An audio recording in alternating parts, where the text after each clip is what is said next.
Ona bir tane almıyor mu? Büyüktür bu.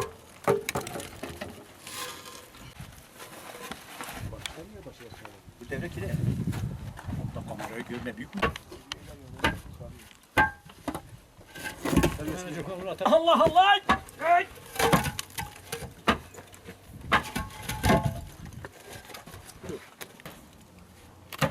Ay can olamıyor gelme. Dur bakalım.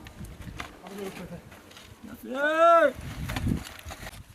Ay can demişti diye genlerime. Bakalım. Aldır. Dur. Hemen olmuyorsa.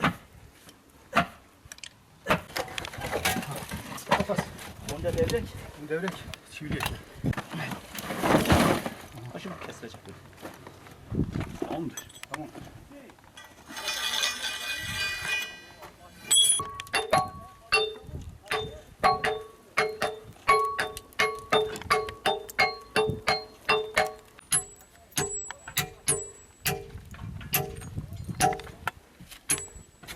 Bu abi bu.